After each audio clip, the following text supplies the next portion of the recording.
From Kern Government Television, welcome to this week's Kern County Board of Supervisors meeting, originating from the County Administrative Center located at 1115 Truxtun Avenue, Bakersfield, California. Kern County's vision is to create and maintain a customer-centered county government designed to garner the confidence, support, and trust of the people we serve. Today's Kern County Board of Supervisors meeting will convene momentarily.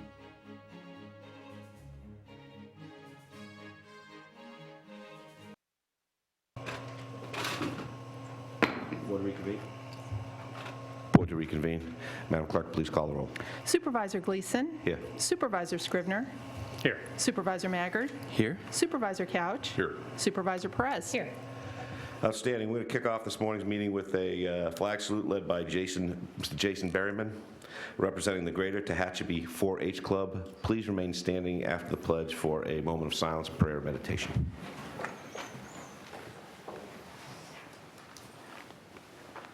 Salute, pledge. I pledge allegiance to the flag of the United States of America and to the republic for which it stands, one nation, under God, indivisible, with liberty and justice for all.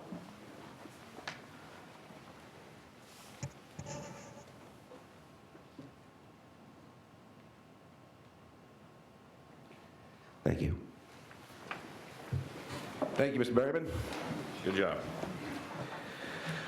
Okay, this morning there are agendas in the back of the room. Please help yourself on the tables as you enter the room. We're going to review the consent agenda. All items listed with a CA above the item number are considered to be routine and non-controversial by county staff. Consent items will be considered first and may be approved by one motion if no member of the board or audience wishes to comment or ask questions. If comment or discussion is desired by anyone, the item will be removed from the consent agenda and will be considered in listed sequence with an opportunity for any member of the public to address the board concerning the item before action is taken. So going through the agenda under appointments, item number 5, departmental requests in the county council, items 8 and 9, district attorneys 10 and 11, employee training resources 12 through 15. Fire department is nothing on consent. Human Services have 17 through 19. Library has 20. Under Mental Health Services, item number 21 will be withdrawn by department and will not be considered. So under Mental Health on the consent agenda is items 22. Probation, item 23 through 25. Public Health Services, 26 through 29. Sheriff's Department is item 30. And item 31 is off consent. So, does any member of the public wish to pull anything else off the consent agenda? Seeing none, we'll bring it to the board. Motion on consent. Second. Please cast your votes. Motion is approved. All ayes.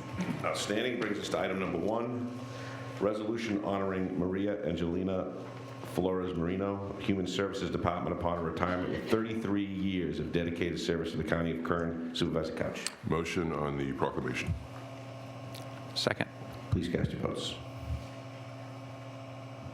Motion is approved. All ayes.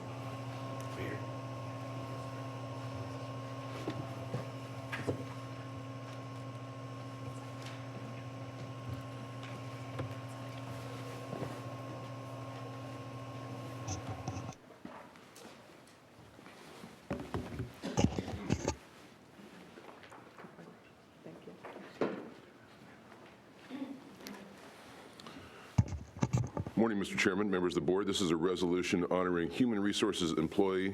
I love her name. It just kind of flows off your tongue. Maria Angelina Flores Marino, for 33 years of dedicated service to Kern County.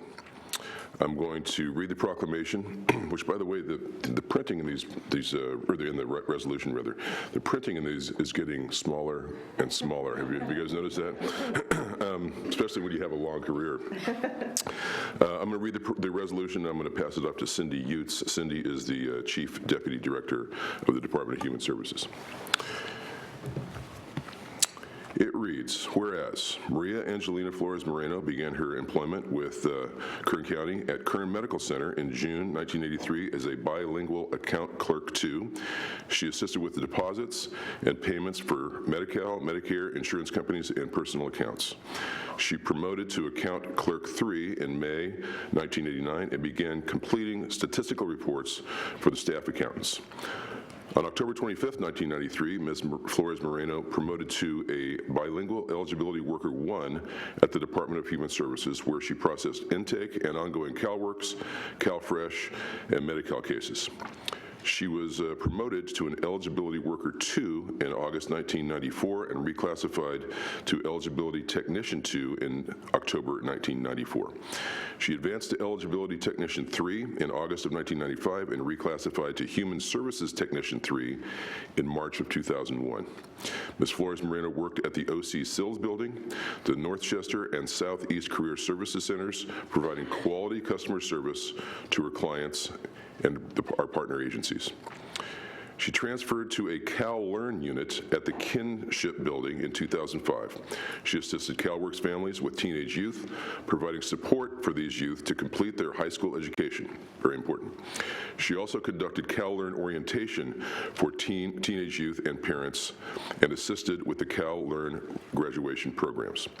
Ms. Flores Moreno was selected for the Income Review Unit in January of 2013. She was responsible for reviewing and processing cases for reporting discrepancies in the CalWorks and CalFresh programs. She was a lead worker and mentor in the Income Review Unit.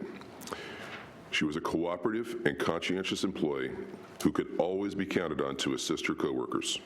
She put her customers first, treated them with dignity, fairness, courtesy, and respect. Her hard work, commitment, and dedication to those served will be missed. Her many contributions to the citizens of Kern County are appreciated, and she is wished the very best in her future endeavors.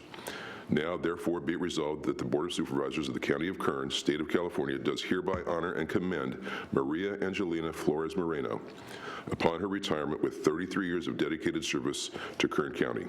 And it's dated today, September 25th, signed by all the members of the board. I'm going to pass it off to Cindy Utes. I think Cindy has some kind words to say about you as well.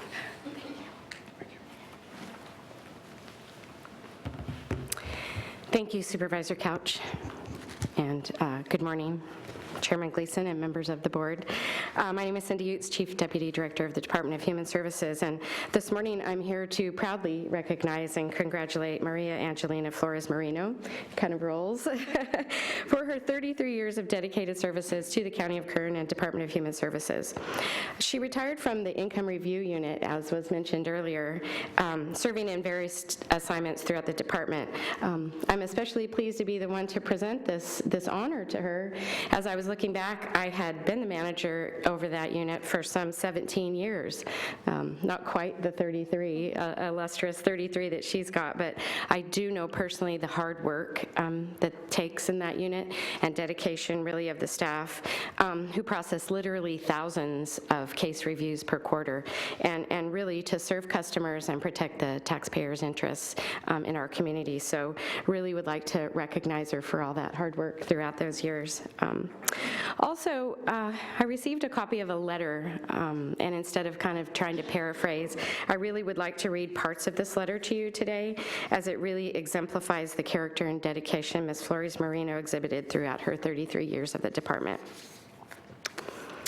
Angelina, when you told me that you were going to retire after 33 years of service, I was sadly moved. You've been an inspiration, a role model, coach, and mentor to your coworkers.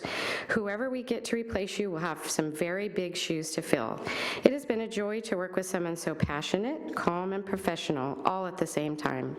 Your dedication to clients' needs was exceptional.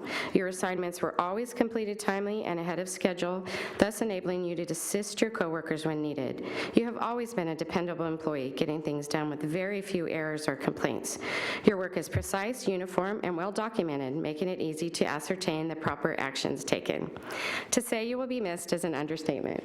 You are one of those rare people who instantly become a friend instead of just a coworker. There are no words to truly reflect how much we will all miss working with you. Best wishes and thank you for everything you have done. I will miss your smiling face and your cheerful good morning and those wonderful sweet treats you will bring us. I know that helps get you through the day, right? On behalf of the County of Kern, I would like to echo those sentiments and thank you on behalf of the Department of Human Services for the remarkable service you provided in your 33 years to the county. I know that. I know you have a cheering section in the back, and I know you have some family members here, and would like to invite you up to say a few words if you'd like. Good morning. Thank you for this opportunity to thank you for all these years of being employed with the county. It has been a pleasure, and to work with our clients, our customers, and I'm here with my family that has been supporting me always, my parents, Manuel and Esther, my daughter, Katrina, and my sister, Maggie, and all my friends at the county. Thank you. I'd like to present this proclamation.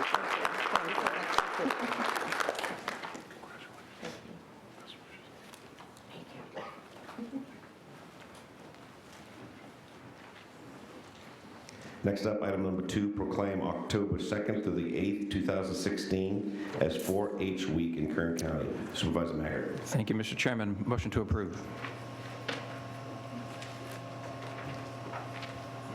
Second. Please cast your votes. Motion is approved, all ayes.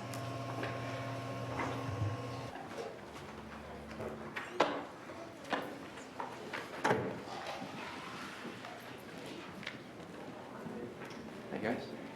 How are you? Hi, Howard. Hi. Yes. Come on up, you guys.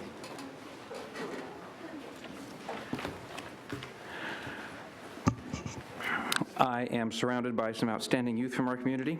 That would be with the exception of Mr. Marsh. Are you? He was outstanding, he's just not as useful as he used to be. I am happy to stand before you this morning and help us proclaim October 2 through 8, 2016 as 4-H Week in Kern County. 4-H is a great program that affects about 1,000 young people in Kern County. One of the evidences of the support and passion that people have for 4-H is that there are over 200 adults who help counsel and run those 4-H groups. 4-H groups there are over 30 clubs that are throughout Kern County, as I said, as far east in Kern County as Edwards Air Force Base, and steps are underway as we speak to reinstitute the club that's at Channel Lake. So that'll be there again soon. The 4-H was established through a joint agreement with the County of Kern and the University of California Cooperative Extension. That's Brian Marsh, who is our Farm and Home Advisor. That took place back in 1914. 4-H takes in kids from all walks of life. It was originally thought of as kind of an agriculturally based thing, and it still much is. If you look at the shoes of these young people behind me, they all have dust on them. It's because they're doing real things. They came from barn duty this morning. Did you? Yes. Ah, barn duty. Okay. Bet you can't wait to get back to that. They do outstanding projects, as I began to say a moment ago. Their motto is to make the best better, and they indeed do that through promoting citizenship, leadership, and life skills. They have a learn-by-doing, hands-on approach to things, and those skills stay with them throughout their lifetime. My wife was a 4-H'er when I met her back in high school, wearing the same uniform, basically, as you young ladies have on. And I remember those days, and she still uses the skills that she had, and I was this young, goofy kid following my wife Mary around at the fair when she had her projects going. And so when you guys stand up in a minute, I'd like you to tell us what your project is. Would you be willing to do that? Yeah? Maybe you didn't know you were going to stand up, didn't talk, but you're going to talk in a minute too, I think. Okay, so it's time to read this. And I need to introduce, I'm sorry, I didn't do this earlier, that I'm joined by Elizabeth Sampson, who's our Kern County All-Star. There you are. Very good, thank you, congratulations. Jason Berryman, who did our flag salute, thank you, Jason. By Holly Parks and Taylor Harris. And of course, you guys know who Brian is already. So which of you can I give this to? Who would that be? All-star, maybe? Sure. All right, very good. So Elizabeth, can you stand up here and on behalf of all the others and all the 4-Hers in our community, we, the Board of Supervisors from the County of Kern, on behalf of the State of California, declare October 2 through 8, 2016 as 4-H Week in Kern County, entered into our minutes by the signature of our chairman, the Honorable Mick Gleason, on this, the 27th day of September 2016. Congratulations. Look forward to the great life you're going to leave and the imprint you're going to make in our community, and would love to hear a little bit more about what's going to happen in 4-H Week. And tell us, if you don't mind, each of you guys, what your project is. I don't really do a lot of animals. Next year I'll be doing a pig at the fair though, but I am into shooting sports, rifle. So I go to matches and I practice, target practice in the project. Hi, I'm Elizabeth Sampson. As I said earlier, 4-H kind of has multiple projects, so my favorite is archery though, so. Very good. Hi, I'm Taylor Harris. This year at the fair, I have a pygmy goat and a Jersey rabbit. Next year, I'm probably doing a lamb and a pig. Very good. A lot of work. I'm Holly Parks, and I raise pygmy goats and market goats, so those are the ones that you eat. And I also do leadership, and it's really helped me a lot in my life with school and just helping out with little kids. Oh. Brian, you want to say anything? Yeah, we need to do that. It is a great opportunity that we have to work with such wonderful young people. For more than 100 years, 4-H has been involved in youth development. The projects that they are involved in, while many of them are animal-related, are really about life skill and leadership development. That's what 4-H is about. And we are working towards having more and more youth involved in 4-H programs.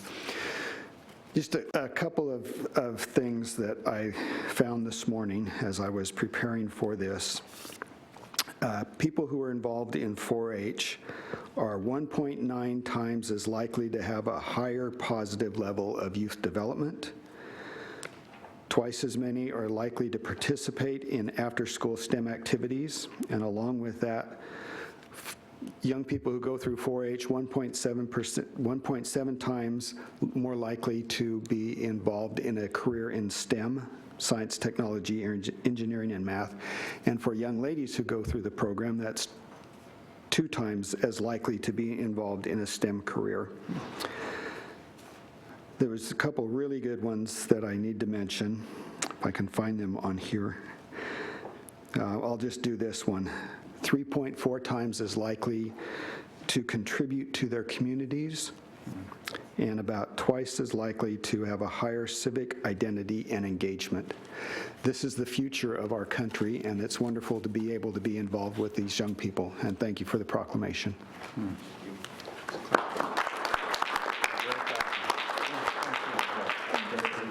Thank you. Thanks, man. Very good. Thank you. I forgot to mention the wonderful adult volunteers that are also here, who drag them around all over the place to keep them in their activities. Thank you all.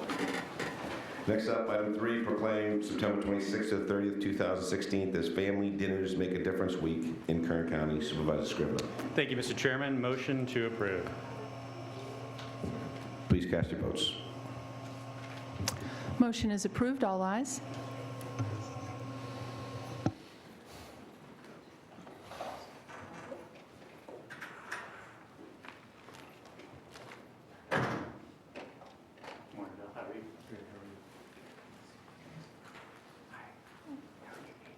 Okay, great.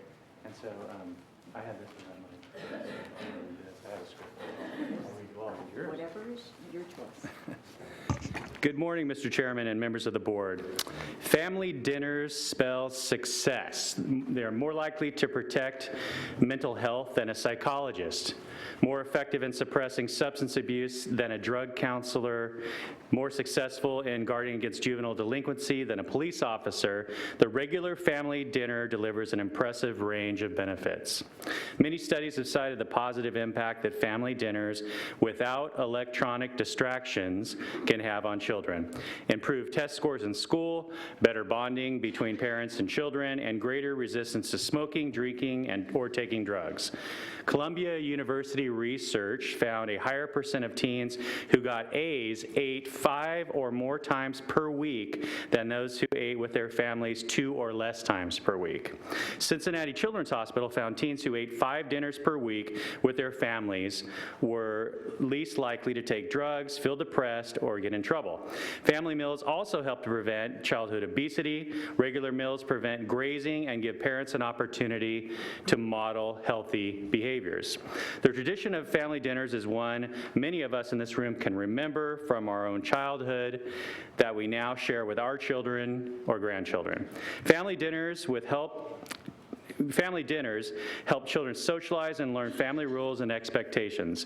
Preventing negative behaviors before they begin is the most cost-effective method of creating healthy, thriving communities. And so I have with me Adrienne Buckle. She's the program coordinator with the Mental Health Department, also Bill Walker, who is the director of our Mental Health Department. So Adrienne, I'm going to present this to you and ask if you would like to say anything more about this. And so this is a proclamation. The Board of Supervisors of the County of Kern, State of California, has officially proclaimed September 26th through September 30th as Family Dinners Make a Difference Week in Kern County. This recognition has been entered into our official minutes and signed by our Honorable Chairman, Mick Gleason.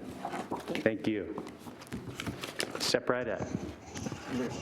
Bill's going to go first. Okay. Bill Walker.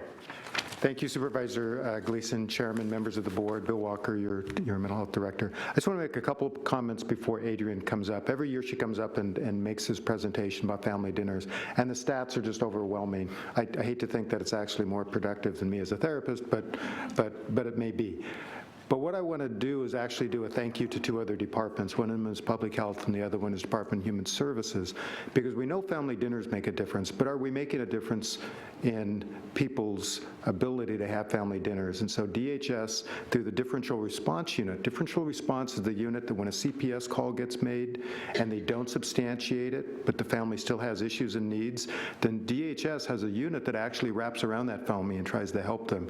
We are taking our family dinners to make a difference and working with that unit to help those families not just feel like, Big Brother is watching them, but actually help them with something like family dinners. Through Public Health, we're also working with the Nurse Partnership, Family Partnership, thank you, to do the same thing, which is to reach out to families that may have more need and actually try to embed family dinner. So just want to let you know that those 2 departments have been excellent and they're working with us, and we appreciate them. Adrienne.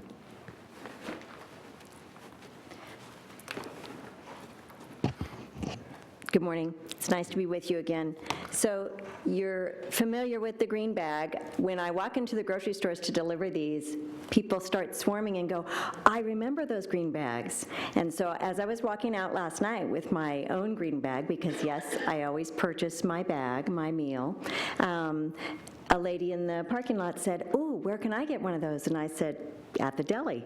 So it was very nice. So the conversation starter, that's what our partners are using because they're already making a home visit. So it's a nice way to be able to say, hey, I brought you a little resource and here's how you use it. So that's one of the things that our Nurse Family Partnership and our differential response teams are using in our other departments.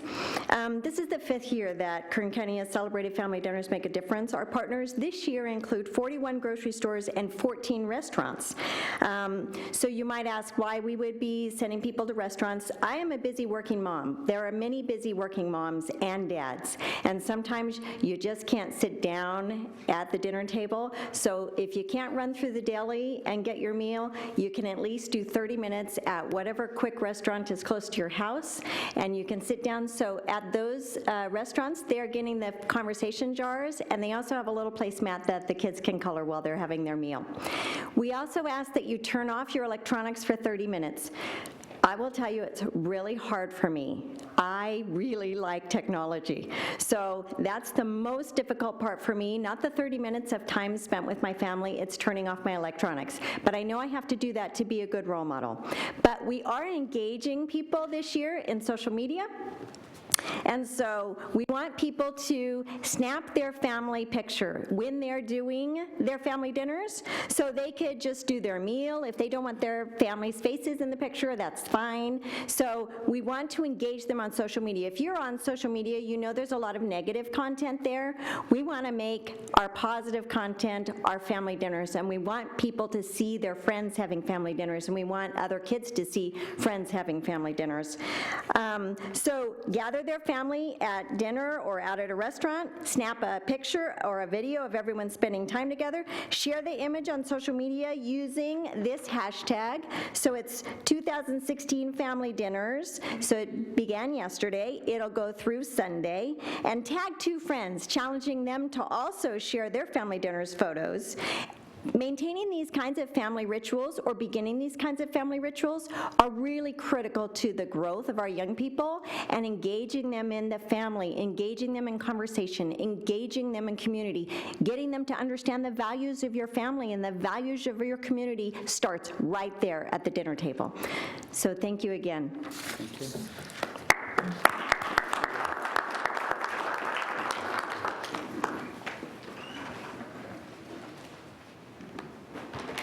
Okay, next up is, we don't need a vote on it, but we're going to make a presentation of a certificate of recognition honoring Bakersfield Museum of Art upon 60th anniversary. Supervisor Perez.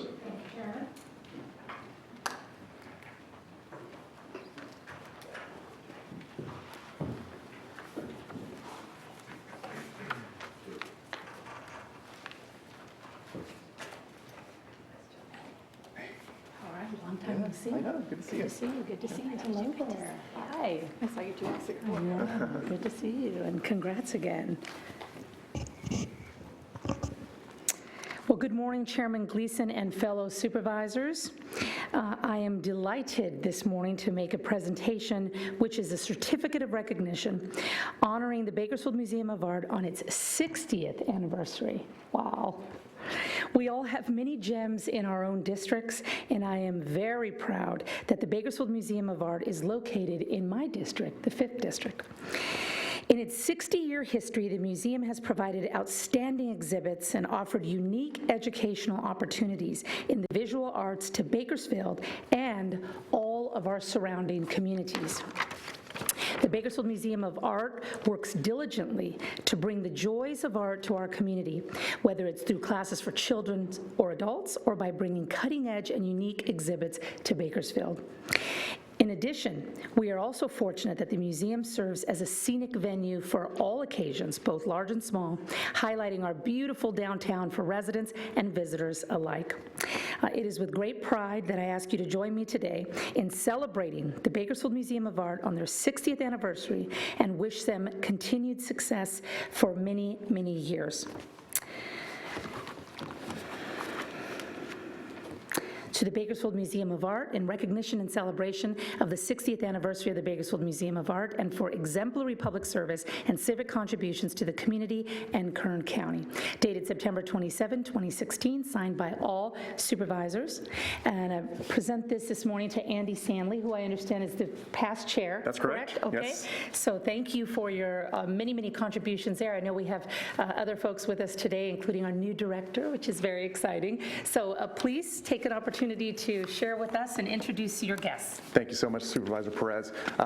Chairman Gleason, Board of Supervisors, thank you for having us here today. We have our development and our Assistant Director, Catherine Kuskra, and also our brand new director, Amy Smith, who first day on the job yesterday.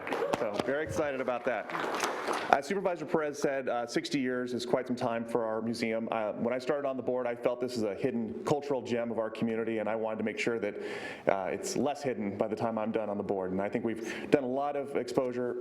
This year, for our 60th anniversary, we have very special things. We have a local exhibit, Ed Reap, who's not only a renowned California artist throughout California, but it's also somebody who ended his final years here in Bakersfield, living in our community, and has amazing local connections. I believe also our Director of Public Health, Matt Constantine, there's a connection there with him. So great connections here locally.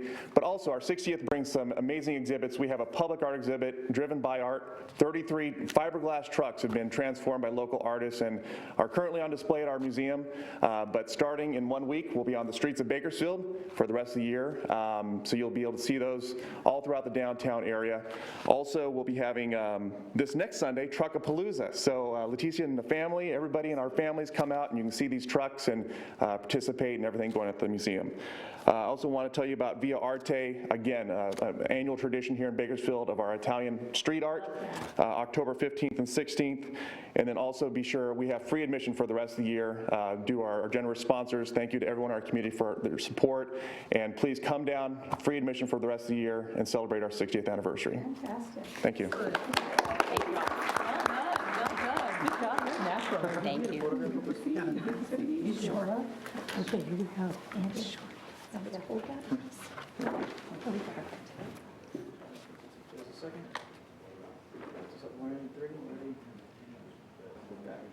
Awesome. Thank you. Thank you very much. Scary but exciting. That's right. It's great. Thank you so much. Good seeing you tonight.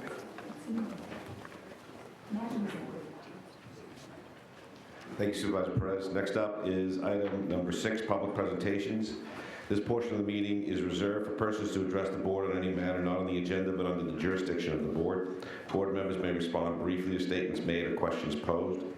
They may ask a question for clarification, make a referral to staff for factual information, or request staff to report back to the board at a later meeting. Also, the board may take action to direct staff to place a matter of business on a future agenda. Speakers are limited to 2 minutes. Please state and spell your name before making a presentation. Anybody interested, anyone in the public interested in making a presentation? That'll bring us to number 7.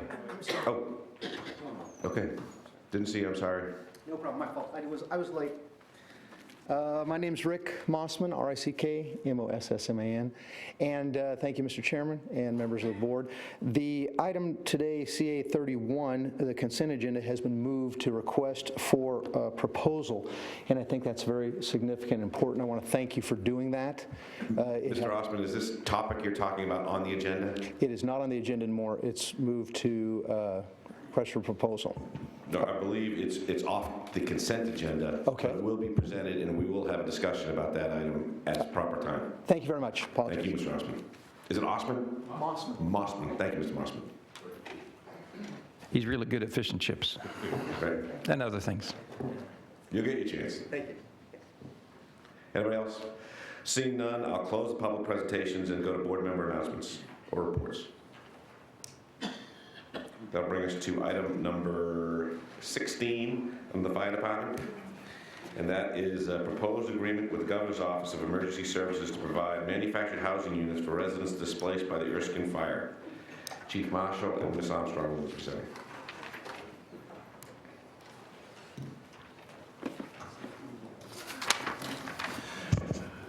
Chairman Gleason, members of the board, good morning. Good morning. As you're aware, the Erskine fire was one of the most damaging fires that occurred in Kern County's history. It began the afternoon of June 23rd, and by the time it was over, it burned nearly 50,000 acres and destroyed nearly 300 residential structures. Firefighters from throughout the state were on the front lines to contain that fire, but a combination of drought, wind, fuels, the fire burned out of control for nearly 2 weeks. It was extremely difficult to put out, and the damaging effects of the fire will go on for years. Due to the Erskine fire, we issued in the county a local proclamation of emergency. which was ratified by your board.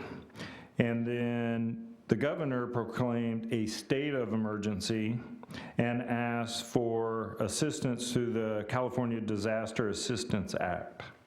We also put in a request through FEMA for a disaster declaration, but it was denied. To take a step back to the previous year, there were fires located in Northern California. And as part of the long-term recovery for those fires, FEMA moved manufactured housing units into the northern part of the state to help rebuild the communities. Now, I would like to make a clarification. These are not FEMA trailers. These are manufactured housing. They're not trailers at all.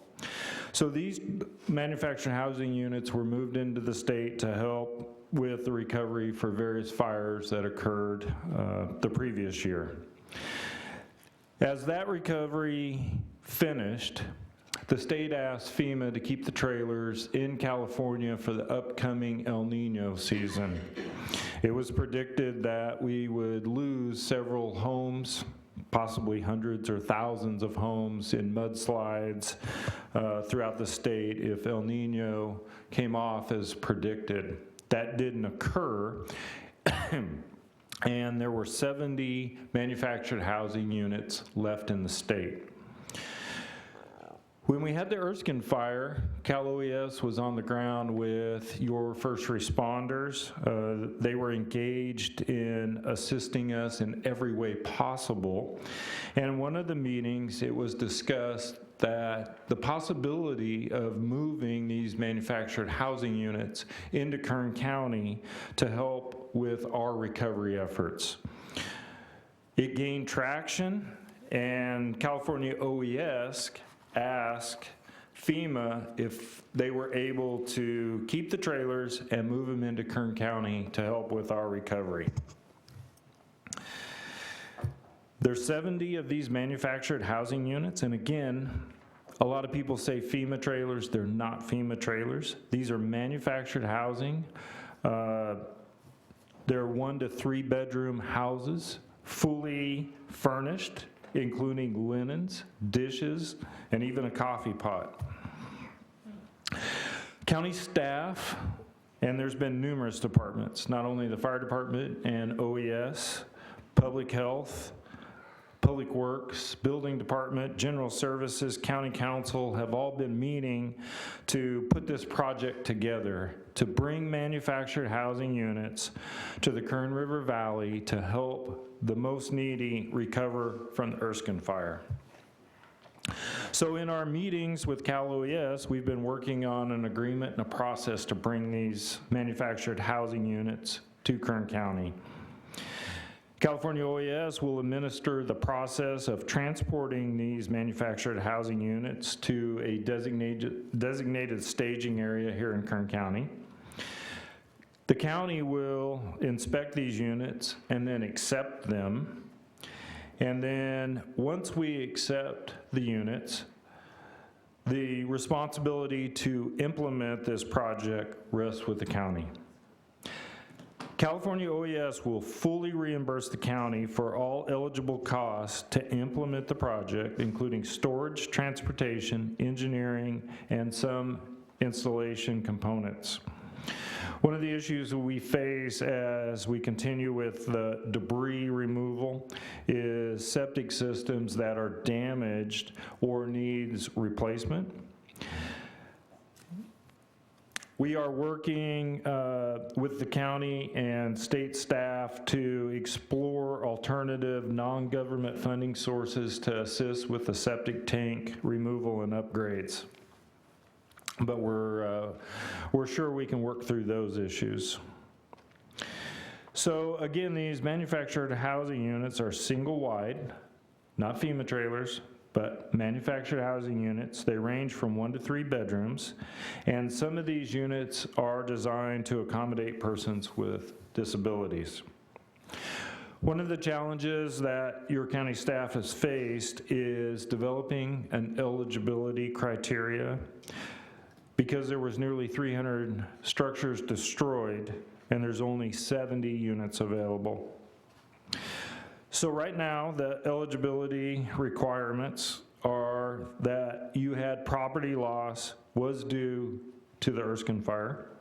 Property loss is confirmed in the Public Works Department's damage assessment report. The destroyed property was in fact the constituent's primary residence. Rental property, secondary or vacation homes are not eligible. The debris removal process must have been completed, and soil testing meeting county safety standards also completed. The applicant must be the property owner. The destroyed property was uninsured or underinsured such that the person cannot replace the property without some sort of assistance. There's no financial means for the person to replace their home. One of the agencies that was on the ground this entire time is the Small Business Administration, the SBA. People have been going to the SBA asking for loans to rebuild their property, and if they've been denied, that's one of the criteria that we're looking at. And also, the applicant must meet the definition of low income. Our preference for awarding these manufactured housing units includes senior citizens, defined as age 60 or older, persons with disability, families with minor-aged children, and honorably discharged veterans of the U.S. military. As part of this project, Kern County OES and Planning and Natural Resources have been working side by side, and we will have a case management worker that will be in the Kern River Valley to handle the applications, to handle all of the questions, and move this process along. This has truly been a team effort. And again, SBA has been on the ground. The actual deadline to apply for SBA assistance ended yesterday, but due to this proposed project and the eligibility criteria that we're working with, SBA has agreed to allow a grace period until October 27th. So we have an additional 30 days. As part of this, we want to get the word out to work with people so they know what the plan is and who may be eligible. So we will have a community meeting October 5th in the Kern River Valley, and we will be advertising that. We're working with several different groups, including the Kern River Valley Long-Term Recovery Group, to provide forms of assistance to the residents that are impacted by this devastating event. And again, this has been a team effort by county staff working with Cal OES to put this together. This project has never been done before. We're treading new water, but we've been working. County council's played a key role in this to make sure that there's no gifts of public funds, and everything, including the application, is legal and meets all requirements. So that concludes my presentation. Therefore, it's recommended that your board approve the attached agreement with the Governor's Office of Emergency Services to provide manufactured housing units to residents displaced by the Erskine fire and deemed eligible by the County of Kern, and authorize the chairman to sign. We have county staff in the room if you have any questions. That concludes my presentation. Thanks, Chief. Appreciate it. Let's open up for the public for a public comment on this issue.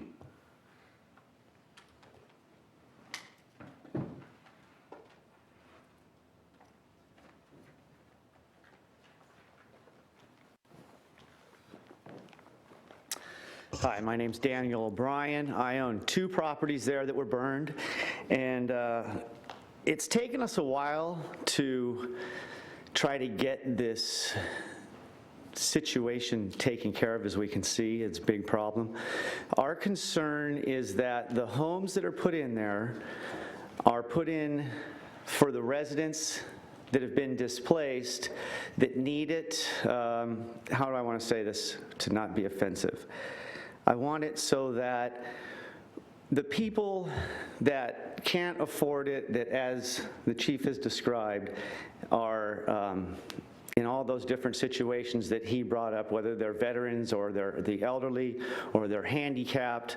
In those situations, I understand that we need to help these folks out, but I don't want to end up putting people back in the neighborhood that are going to bring the neighborhood back down the way it was before. We had a very bad drug problem in that neighborhood, because what happens is that you get the elderly in there, they live there, then they pass away, their kids get it, and their kids have been handed it, and they just let the place go down. I mean, I spend my time buying these homes and then fixing them up and then turning them into rentals, and then I end up then making them buy, where the people that are renting them end up buying them in order to try to bring the neighborhoods up, because if you have some skin in the game, you're generally going to take care of your home. If it's been handed to you, you generally don't care about it, and it goes downhill. So that's kind of where I'm coming from on this. I just want to try to keep the neighborhood up so that it stays nice. So now that we're at this new kind of starting point, and the other big situation is that our tax dollars don't get, I understand him saying that, being wasted to help somebody get something, and then they end up selling it and making a profit on it that my tax dollars paid for them to get this house and get it all situated in the first place. So that's just my comments. I know there's a lot more difficult problems that you guys are dealing with here. No, there's nothing more difficult. That's a very good concern. Okay. Thank you. Yes, ma'am. Did you have a thought? Yeah, my name's Monica O'Brien. I'm a real estate broker and also Dan's wife. No, we were just, like I said, we were just worried about what these trailers look like, if they were single wides or double wides on a permanent foundation, if they're up to code, and because it's a very sensitive area. We need to clean up the area and, let the revenue, do what it needs to do. But we're just real concerned about what kind of trailers are going to be put in there. Thank you, Mrs. O'Brien. We're going to have answers to that, because we're going to have a conversation here, and you'll be part of that conversation. You'll have an answer. Morning, Mr. Chairman, members of the board. My name is Della Hodson. I'm President and CEO of United Way of Kern County. Just want to let you know that United Way of Kern County is ready and willing to assist the county with this project in any way that we can. We already do have some seed money that we have set aside to assist with the costs of properly installing these manufactured homes, and we are in touch with your Office of Emergency Services to explore private funding, which we are willing to assist in any way we can, whether it is in assisting with applications, acting as a fiscal agent, or whatever needs we might have, so that we can continue the work that we've been doing in the Kern River Valley to resettle these folks. Thank you, Sassy. Thank you. Anyone else? Okay, we'll close the public hearing and bring it back to the board. Eddie, would you like to comment, Chief, about some issues that were brought up? Chairman Gleason, yes. Again, FEMA trailers were mentioned. These are manufactured housing units. They're single wide. Do you have a picture with you? I do not. We could put it up on the screen? We do not have a photo. Okay. Manufactured housing units. They'll be put on or they'll be installed the way a manufactured housing unit would be. They'll be hooked up to utilities, including a septic system. They're fully furnished, as I mentioned, including furniture, linens, even a coffee pot is part of that. So it will be a manufactured housing community, not a trailer park, but manufactured housing. This is a project where we've been working with the state, and one item that was mentioned was the sale of the property or such. The state has the authority to determine the length of use under this program and has defined interim as a 3-year period. If the manufactured housing unit is transferred or sold within the interim time period, proceeds will go back to the County of Kern. After that, the manufactured housing unit belongs to the family, and if somebody passes away, it would just be as regular property. Or if they sold it after the 3-year period, the house belongs to them. Again, I want to stress these are not trailers, they're manufactured housing units.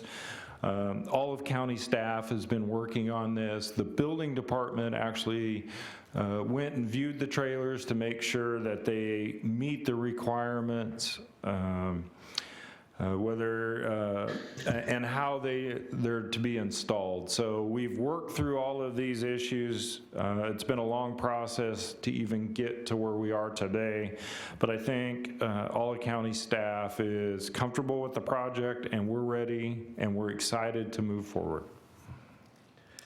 Thanks, Chief. Could you comment on, there were some interesting things that Mr. O'Brien brought up that we've been battling with, the long-term consequences of, trying to, is this an example of government trying to do good and creating a situation that's going to be worse than its predecessor? What are we doing to ensure that in several years down the road, we don't have future blight? We're trying to create a neighborhood of value. Could you comment on that, or Ms. Armstrong? Supervisor Gleason, members of the board, again, this is starting from scratch. Most of the community was wiped out in the fire, so as we've moved forward with this project, again, we're moving in manufactured housing units. These are houses that are manufactured off-site and will be installed, so the community will start with new homes. These are nice homes. Again, they vary 1 to 3 bedroom, so they vary in size. Some of them are set up right now for disabled people. But we're going to move these housing units in, and we're going to do it right. Again, county staff has been working since there was still smoke in the air with the Erskine fire. We've worked on all aspects of the project. Is this going to be a project that we walk away from at the end? No, we're committed to working with the communities and the people to make sure that this project's done right, it's sustainable, it's long-lasting, and we don't have to redo the project. We don't have to fix it up. Again, we're fairly confident that when this project's done, the county and the citizens can be proud. Thank you, Chief. Did you have something else you wanted to add? And also to clarify that this project is intended to assist property owners. These are people with an investment in the community. They want to go back home. Unfortunately, this does not address some of the issues for renters, but the property owners do have an investment in that community and have expressed their desire to return back to their property, to their neighbors, to their community. There's nothing that's been said that would indicate they don't care about their community or returning back home. So the list you gave me is 55 names? At this point, I've spoken with 57. 57. I've spoken with many of those, and they echo your comments and concerns. They are owners, they live there, they want to get back in, they're very appreciative. It's hard to get a hold of some of those people, because out of all those 57 people, and we're 70 homes, how many homes do we think, in the first 3 months or 6 months we're gonna be able to actually put on the ground and hook up and move people back in? Well, at this point, it's kind of hard to say. Working with the Planning and Natural Resources Department and working with the Public Works Department, there's a process. So we would do the case management, the owner would be deemed as eligible and then confirmed with what MHU they would be assigned. Then there's the site engineering, the moving, the installation, making sure the utility hookups, the septic hookup, and then a process to move the resident in. So it's hard to tell up front how quickly that could go forward, but we're gearing up to do that as expeditiously as possible. So the plan is not to move 70 homes down from Sacramento and stage them in Kern County and then put them out there in South Lake. The plan is to move those homes down here and then distribute those homes as a screening process develops so that we know exactly where each home is going, why it's going there, and it will be inhabited. We're not just putting 70 homes and filling that community up with empty homes. There's a strategy behind how we're getting those homes out there and how we're getting people in them. Yes, absolutely. And I appreciate all the work that you particularly have done, and many others have done, all the departments in getting this program off getting the airborne, because it's been a challenge. We were faced with short-term emergent needs, and then at the same time, Mr. O'Brien brought up some great points about long-term consequences that we need to manage as we go through this whole program. And I don't think we have a cure for all your concerns, Mr. O'Brien, but we're trying to, as best we can, recognize those and deal with them and let them, as they develop, manage them to the best of our abilities. So let me ask a couple other questions. What's the cost to the general fund? Chief, do you know that one, or?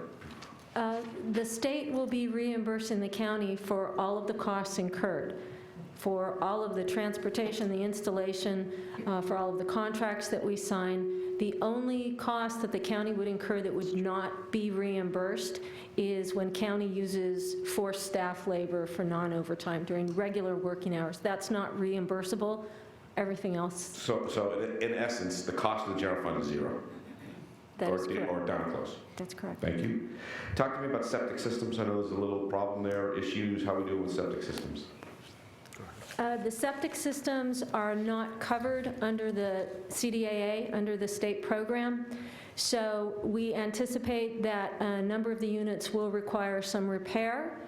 And we also anticipate, and we are told, that if the size of the MHU increases the number of bedrooms, the septic system size must meet code for that new size. So if someone went from a 2-bedroom unit to a 3-bedroom unit, the septic system must meet code for a 3-bedroom unit. We are working with a defined inventory of MHUs, and the majority of them are 3-bedroom units. Since that is not eligible, and since many of the constituents I've spoken to have expressed great financial need, we are working with Cal OES to identify philanthropic sources to hopefully come up with the funding that could cover the cost of the septic systems, as it is the final component to getting people back into a long-term sustainable living situation. Okay. Talk to me about fire retardant materials, fire code. Chief, you have, there was discussion earlier, does these manufactured homes meet the standards required? And there was some discussion. Could you go review that for me, please? Let me see the MOU. Chairman Gleason, these units meet the same standards that have been grandfathered in as far as the fire retardant specifications. Thanks. Phone calls, I don't know why I wrote this one down. I think it's because I just wanted to say that these people some of these folks are hard to get hold of. So we're still working to get in touch with these people. It's been difficult. There's, Mr. O'Brien, there's to complement our October 5th meeting, where we're having a public meeting in South Lake, or are we doing it at Lake Isabel? We're doing the senior center, right? In Mount Mesa? Oh, good. Perfect. Perfect. Thank you very much. So it's a local community meeting where we're going to sit down and invite the public in to have conversations about what we're doing, what the plan is, and how things are going, get them up to speed. We're also having a landowner type meeting, a smaller meeting this Friday in my office. Time yet to be determined, where we're talking to some strategic people up there who have vested interest throughout the entire community, and we're going to have some conversations addressing issues, Mr. O'Brien, that you brought up. So if I could get your name, please, before you leave here, somehow you get my name and address, maybe you can filter it through the CAO's office or the fire chief. I'll get a hold of you and invite you to that meeting. It's just a small meeting to talk about strategies and concerns and long-term issues and short-term issues. I think that's about all I want to say. Anybody, I see County Council, I'm sorry. Yes, thank you, Chairman Gleason and members of the board. I just wanted to amplify what the fire chief was saying. Your county staff is very mindful of some of the issues, actually all of the issues we believe that Mr. O'Brien has raised, and there will be corresponding or accompanying agreements that we are working on. One of those is a release of liability form that the residents will have to sign before they're allowed to have possession. There's also going to be a resident agreement that they will have to sign before they're allowed to have possession of the units.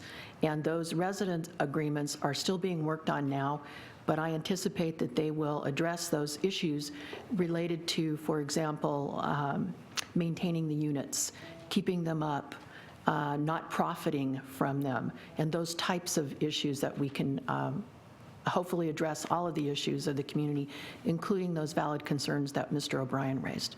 Great, thank you very much.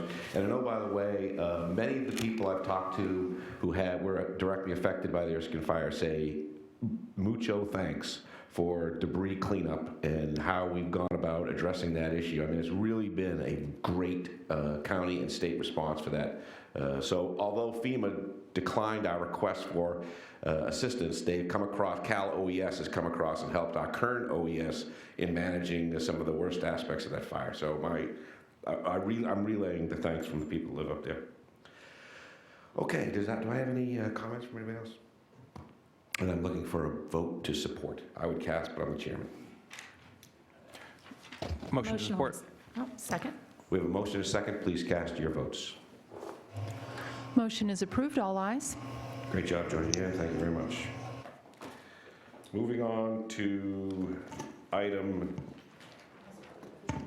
number 31, which was removed off the consent agenda when we heard publicly. And that is proposed amendment number 4 to Agreement 735-2012 with Prison Ministry of America for the provision of inmate services, religious services in the Sheriff's detention facilities, extending the term from September 28, 2016 to June 28, 2017, and increasing the amount by $128,124 for a new total amount not to exceed $696,236. Sheriff. Good morning, Chairman Gleason, members of the board. The reason this is pulled off consent, and the reason that this is we're asking for this 9-month extension is because we failed to do our job. And these RFPs should be done in a timely fashion. We shouldn't have these extensions. I thought I made it clear to my staff, and we've allowed this to occur because we've had so many different RFPs that came up at one time, and I think that's our fault for not looking ahead. So we need up to this 9-month extension to get this RFP through, but on behalf of, I take responsibility for us being here. This should have been done in a timely fashion. Thank you, sir. Thank you, sir. Let's open up for public comment. Anybody in the public wishing to make comment on item number 31? That's your chance. Thank you. Excuse me for doing that beforehand. Thank you, Mr. Chairman, Board. I think it is very essential that the request for proposal be allowed to transpire and progress. Mr. Mossman, could you stop the name, please? Yes, please. Rick Mossman, R-I-C-K-M-O-S-S-M-A-N. And it's going to give an opportunity for people here locally in Kern County to provide that service, a much-needed service. We have people who are capable in Kern County, people who are very good at doing that job and have been doing that job and proven record in the prisons for quite a while. So I just want to say thank you very much for allowing that to happen, and I appreciate that very much. I'd also like to go on record for a group. I'm on the board of directors for Be Finally Free, and I'd like them to be notified, if possible, every time something comes up about this issue. Be Finally Free. Do you understand what that is? I don't know that we understand. What is Be Finally Free? It's a group, it's a nonprofit organization run by Debbie Armando, and they go into the prisons to help the prisoners and the families, and they've been doing so for many years now. Okay, and you'd like for us to notify that when? Anytime something comes up related to this issue. Okay, I don't know if we can do that or not. Can we do that, Madam Council? Or do we need to say yes or no, Dan. My advice at this point is to say no to that. If that nonprofit organization is interested in participating in the RFP process, it will be publicly noticed. So my suggestion is that they check the county website and stay in touch with the Sheriff's Department. Okay, be publicly noticed. Do they have to sign up for that or get on the? You'd have to check the website. You can also ask the clerk to be sent copies of the Board of Supervisors meetings, but there will be a published notice at the Sheriff's Department and through the county whenever there is a public RFP. And it's my understanding that what the sheriff is proposing is to do this by way of an RFP within the next 9 months if your board wants to give them that long to do the RFP. Your board also has the option to shorten that time period if you think that's appropriate, but I'll let the sheriff address whether they need the 9 months or not. Yes. Thank you for the answer. I appreciate it. Thank you. Thank you very much. Sheriff, before I go to the board, anything you'd like to comment on? Anything you'd like to add? We do need the 9 months. If we can get it done quicker than that, we certainly will do it, but we're requesting the 9 months. Thank you, sir. Supervisor Couch. Oh, we don't public? Does anybody else want to talk? Thank you, Supervisor Couch. I'll close the public hearing and bring it to the board. Supervisor Couch. Thank you, Mr. Chairman. Sheriff, could you, let's try to skin this cat another way. I'd like to get the information to Mr. Mossman, so when you issue the RFP, can you just let my office know? And then I'll let him know. Yes, we will be happy to do that. Thank you. And you may or may not know this answer, but is this one of the, when you go out to an RFP, will this one also allow for the local preference? You're talking about ministers from the local area? No, I'm talking, I presume you go out to an RFP and somebody's going to bid on this with a number. Yes. And so is there a local preference allowed in this where I think it's 3 or 5% that we allow the local vendor or the local supplier to be a little bit higher in an attempt to keep the money local? Does that apply to this particular service? I have no idea. Could you guys, I'm sorry, could staff? My staff says it does. It does, Supervisor Couch, through the chair, as always, I concur with the sheriff. And, it does apply. All right, thank you very much. Thank you. If you need a motion, I'll move the staff's recommendation. I need a motion. We have a motion. Second. And a second. Please cast your votes. Motion is approved. All ayes. That moves us to adjourn to closed session. So moved.